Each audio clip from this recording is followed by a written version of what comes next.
명절 때가 되면 가끔 다시 생각나는 사건이 있습니다. 1960년 초, 그때는 아직도 거지가 많았습니다. 밥을 먹으려고 하면은 거지들이 문 앞에 와서 밥을 동냥하는 일들이 많았습니다. 그래서 얼마에 밥을 좀씩 덜어주면 고맙다고 그러고 가지고 가는, 또 어떤 때는 현장에서 먹기도 하고 하는 그런 일들이 많았는데, 식사 때가 되면 문 앞에 줄줄이 거지들이 밥을 동냥하기 위해서 왔습니다. 어떤 집에서는 긍휼히 여겨서 이렇게 도와주기도 하지만은, 어떤 집에는 아침부터 거지 만났다고 재수 없다고 문 밖에서 아주 박절하게 문을 열어주지도 않을 뿐만 아니라 내쫓습니다. 이렇게 어려운 형편에 있는 때입니다. 그런데 명절 때가 되어서 명절에 어떤 집에 구걸에 들어가면 재수 없다고 사람들이 좀 받아주질 않습니다. 그래서 제가 저희 집에 늘 찾아오는 거지들에게 명절 때가 되면 다른 집에 가지 마라. 그 별로 좋아 안 하니까 다 우리 집에 와라. 우리가 명절 때 잘 대접할 테니까 오라. 그래서 명절 때에 거지들이 몇 사람 저희 집에 찾아오곤 했습니다. 그러면 저희 집에는 둥그란 상이 있는데, 둥그란 상에 애들하고 다 같이 쭉 앉아서 이렇게 거지들하고 같이 식사를 하곤 했습니다. 그런데 그 중에 한 사람, 특별한 사람이 있습니다. 제가 이름을 지어주었어요. 그래서 온 교인들이 다 그렇게 불러요. 나사로라고. 이 거지 나사로, 성경에 있는 대로 이 사람은 어떤 사람이냐? 아주 멀쩡한 청년입니다마는 뇌성마비로 말을 할 수가 없고 또 손발이 마음대로 움직여지질 않습니다. 그래서 발도 절고 손발도 이상하고, 그리고 침을 흘리고 또 말을 바로 하지 못합니다. 이런 사람이 교회 가까이 있으면서 그 음악집에 살면서 늘 이렇게 구걸하고 다니고 했어요. 그리고 교회도 늘 나오세요. 하지만 저 뒤에 배를 끼시지 않는다고 맨 뒤에 앉았다가 마침은 나가고 그래요. 아주 똑똑한 분이에요. 그래서 제가 이 성경에 있는 대로 이름을 나타로라고 지어주었어요. 이분도 거기에 아주 주도자입니다. 몇 사람 데리고 와서 저희 집에 와서 식사를 같이 합니다. 애들하고 같이 식사하면서 여러 가지를 느껴보았습니다. 여러분, 거린에게 돈을 주는 것은 긍휼입니다. 거린과 함께 식사를 하는 것은 사랑입니다. 그 뜻을 깊이 알아야 합니다. 구제는 긍휼입니다. 그러나 회식은 사랑입니다. 얘기가 다르습니다. 예수께서 세관에 앉아 세금을 받으면서 모름지기 많이 고민하고 있는 한 사람을 보았습니다. 그 중심을 보시고 마태라고 하는 사람을 세관에서 앉아서 세금 받고 있는 현장에서 부르십니다. 딱 쳐다보고 날 따르라. 딱 한마디. 마태가 아주 준비했던 사람처럼 예수님을 따릅니다. 따를 뿐만 아니라 그날 자기 집에서 잔치를 베풀었습니다. 친구라고 해야 다 세일입니다. 세상에 제일 천대받고 멸시받는 세리 친구들이 모였습니다. 온 집안에 모여서 세리들과 함께 잔치를 합니다. 예수님을 모시고. 바로 그런 시간입니다. 자, 이제 문제가 있습니다. 예수님께서 제자들과 함께 세리의 집에서 융숭한 대접을 받고 있습니다. 예수 그리스도께서 이 집에 와서 지금 대접을 받고 있습니다. 그리스도께서 마태라는 사람을 구제한 거 아닙니다. 오히려 마태로부터 융숭한 대접을 받는 시간입니다. 예수님 대접 받았습니다. 이건 사랑입니다. 구제는 긍휼이고 회식은 사랑입니다. 함께 밥을 먹는다는 것, 이거는 대단히 중요한 의미가 있습니다. 사랑에는 자기 희생이 따릅니다. 긍휼은 종종 구제하고 선한 일 하면은 칭찬받기도 하고 자기 기분도 좋아질 수 있습니다. 이건 긍휼에 속하는 것입니다만은 사랑에는 자기 희생, 자기 의의를 내버려야 합니다. 그리고 자기 희생이 따릅니다. 본문에 나타난 말씀은 그래서 말씀하십니다. 긍휼을 배우라. 구제를 배우라가 아닙니다. 긍휼을 배우라. 그 깊은 의미를 생각해야 합니다. 배우라 하는 말은 깨달으라 하는 말입니다. 배우라 하는 말은 새로운 세계를 느껴라. 새로운 감격을 얻어라. 배우라 하는 말은 새로운 결단을 하고 새로운 일을 실천하라. 그런 말입니다. 이것을 교육학적으로 말할 때 knowledge, acceptance and practice라고 합니다. 지적으로 받아들이고 가슴으로 받고 그리고 의지로 행동하게 됩니다. 이렇게 해서 완전한 지식을 얻을 수 있는 것입니다. 이 긍휼이라는 말은 헬라어에서 엘레라고도 하고 엘레오스라고 그럽니다. 엘레오스. 호세아 6장 6절에 있는 말씀을 본문에서 인용하고 있습니다. 이 말의 뜻은 케세드입니다. 히브리 말로 케세드, 높은 의미의 사랑입니다. 근데 그 어원을 볼 것 같으면 라함입니다. 혹은 라함임이라고 합니다. 라함임이라는 말의 그 깊은 의미는 너무너무 신기합니다. 레켐이라고 하는 말은 무슨 뜻이냐 하면 여자의 자궁이란 뜻입니다. 여자의 몸에 자궁이 있고 자궁 안에서 어린아이가 자랍니다. 그야말로 무궁무진한 사랑입니다. 이거는 무조건적 사랑이에요. 그뿐만 아니라 이 속에서 생명이 성장하고 이 속에서 창조적 역사가 나타납니다. 자궁 속은 창조적 생명이 있습니다. 그것이 긍휼입니다. 긍휼을 배우라. 내가 먼저 긍휼을 받아야 할 사람이라는 것을 배우라. 내가 긍휼을 베푸는 자가 아니요 먼저 긍휼을 받아야 할 존재라는 것을 깨달아야 합니다. 여기서부터 시작해야 합니다. 긍휼의 대상은 바로 나 자신이라는 걸 알아야 합니다. 긍휼의 주체는 하나님이시요 우리 모두 나 자신도 긍휼을 받아야 살아남을 수 있는 존재라는 걸 잊지 말아야 합니다. 예수님께서 한때 탈란트 탕감 비유에서 구체적으로 말씀하셨습니다. 만 디나리온을 빚진 자가 있었다. 만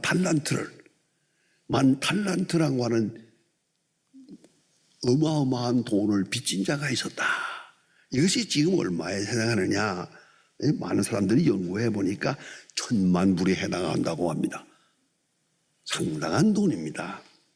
그런가 하면 10,000달란트를 빚지고 갚지 못하고 있을 때 너무 힘들어하고 어려워하면서 사정을 하니까 그 주인이 10,000달란트를 탕감해 줍니다. 무조건 탕감해 줍니다. 이 엄청난 축복이 아닙니까? 한평생 갚아도 갚을 수 없는 돈을 빚졌다가 이제 탕감받았습니다. 그 감격, 그 기쁨, 그 행복을 가지고 나가다가 거래의 세상이니까 자기에게 또 빚진 사람이 있어요. 이건 100데나리온을 빚을 졌어요. 자기한테. 이 사람에게 갚으라 그럽니다. 사정을 합니다. 지금 사정이 어려우니까 조금만 더 기다려주시면 제가 꼭 갚겠습니다라고 말하는데 막무가내입니다. 당장 갚아라 그리고 감옥에다 집어넣었어요.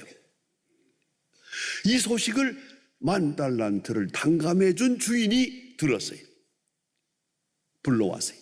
다시 불러다 놓고 내가 내게 10,000달란트를 탕감해 주었는데 네가 내게 빚진 사람, 그 사람 100데나리온 탕감해 주는 것이 마땅치 않느냐? 마땅하다. 이게 바로 기독교 윤리의 핵심입니다. 그래서 벌을 받는다, 그래서 복받는다, 이런 보상 심리가 아닙니다. 이거는 당연한 것입니다. 마땅한 것입니다. 탕감받은 자가 탕감해 주는 거 당연하죠. 이걸 한번 현대적 계산으로다가 한번 계산해 보니까 얼마인지 아십니까? 100데나리온이라는 것은 이것은 20불에 해당합니다. 이것을 계산해 보니까 50만 분의 1입니다. 50만 분의 1. 그래, 10,000달란트를 탕감받고 1,000만 불에 해당하는 탕감받고 그래 20불 100데나리온을 네가 탕감해 줄 수 없다더냐?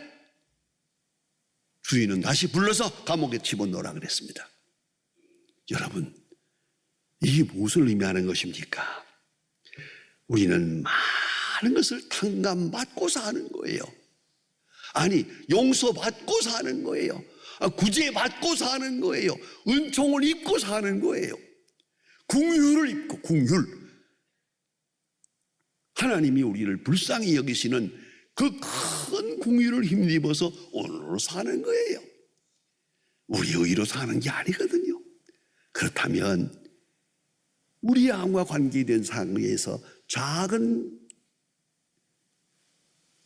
100데나리온 같은 작은 것 탕감해 주는 것이 마땅하지 않느냐?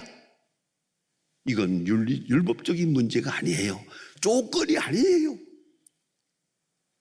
당연한 것이에요. 용서받은 자가 용서하고 탕감받은 자가 탕감하는 것, 더구나 큰 은총을 입은 자가 은총을 베푸는 것 당연한 것이죠. 그래서 예수님 말씀하십니다. 긍휼을 배우라. 긍휼을 배우라. 긍휼을 생각하라. 긍휼을 깨달으라. 긍휼을 실천하라. 말씀하십니다. 예수님 십자가에 돌아가실 때 마지막으로 하신 말씀을 여러분이 기억합니다. 십자가에 못 박으면서 소리 지르는 저주하는 그 사람들을 내려다보시면서 십자가 지신 예수님 그대로 가상에서 말씀하십니다.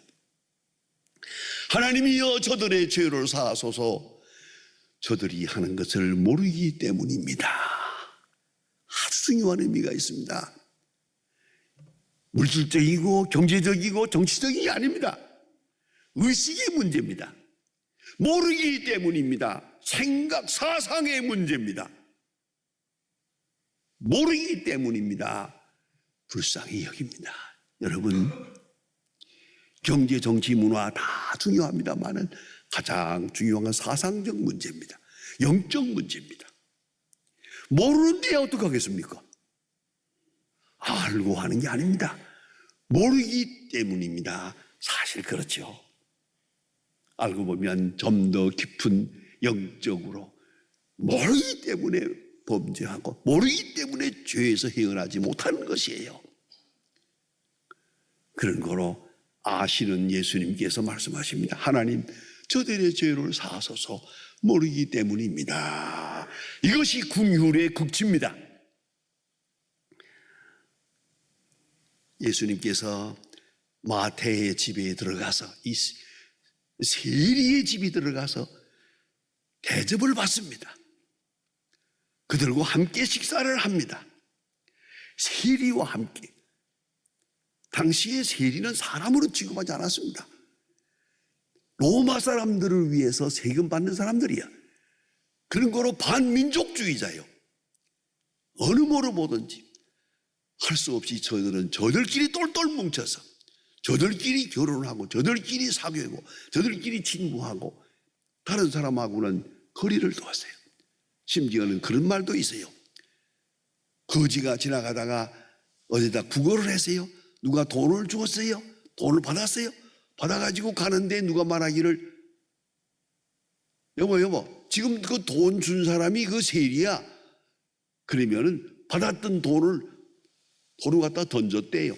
내가 죽어도 세리의 돈을 안 받는다. 그만큼 천대받은 거예요.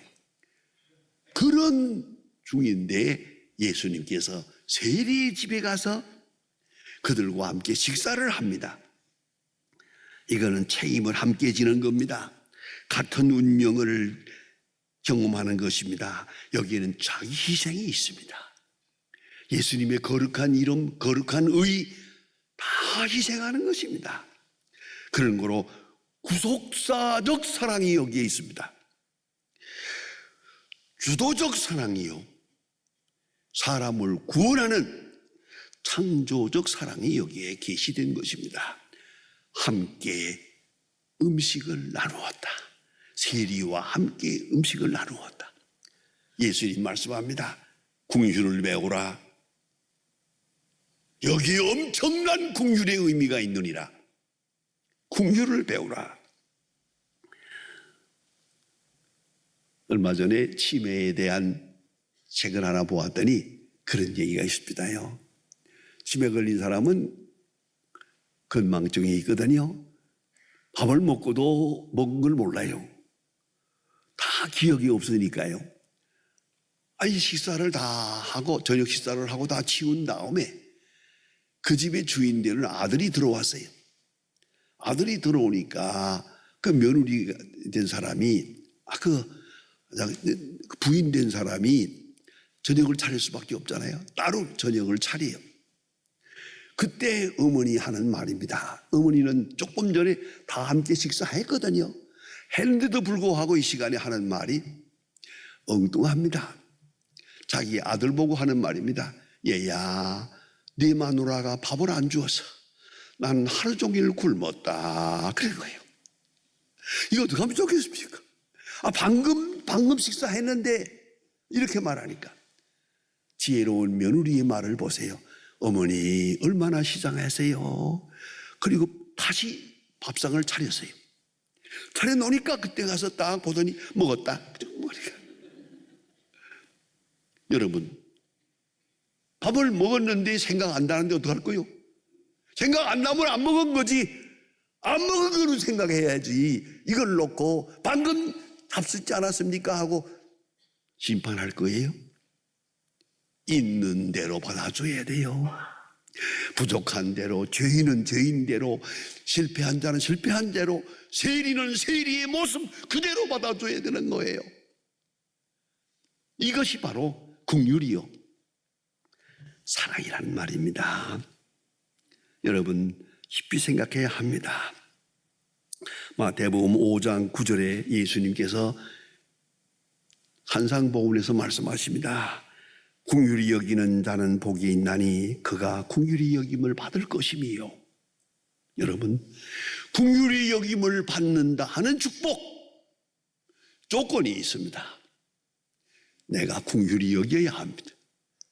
긍휼히 여기는 자만이 긍휼 여김을 받을 자격이 있는 거예요. 이 엄청난 의미를 깊이 생각해야 합니다. 여러분, 제가 아는 분 가운데 그런 경험이 있습니다. 어느 여전도사가 있었는데 그 시골 교회, 그 조그마한 교회 바로 옆에 음악집이 있는데 거기에 폐결핵 환자가 있어요. 당시에는 폐결핵이 무서운 때라 온 집안 식구가 다 도망을 하고 없어서 쫓겨와서 이 음악집에서 혼자 사는 불쌍한 청년이 있었어요. 각혈을 하고 피를 토하면서 죽어갈 날을 기다리는 거예요. 여전도사님이 이걸 알고 매일같이 들어가서 그를 위해서 봉사했습니다. 뭐 떡이라도 생기면 갖다 드리고 사과도 생기면 갖다 드리고 그래도 뭔가 먹거리가 있으면 갖다 드리고 가서 잠시 앉아서 기도하고 위로하고 왔어요.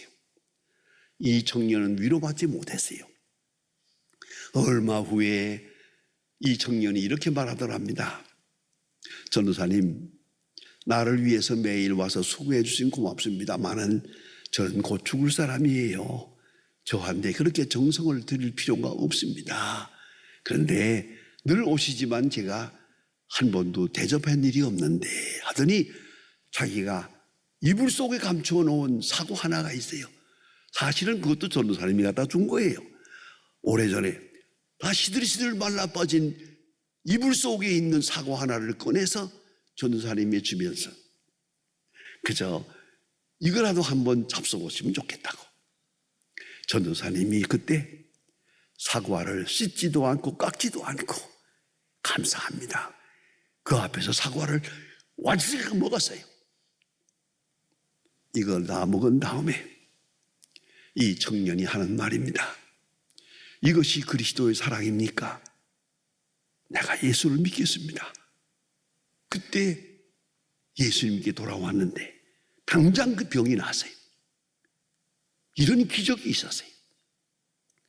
여러분, 뜨거운 사랑, 엄청난 긍휼 체험하는 순간 오랫동안 앓던 폐결핵으로부터 그런 자유할 수도 있었어요. 이걸 잊지 말아야 합니다. 긍휼을 배우라. 기다리라가 아닙니다. 긍휼을 배우라. 긍휼 가지고는 모자란다.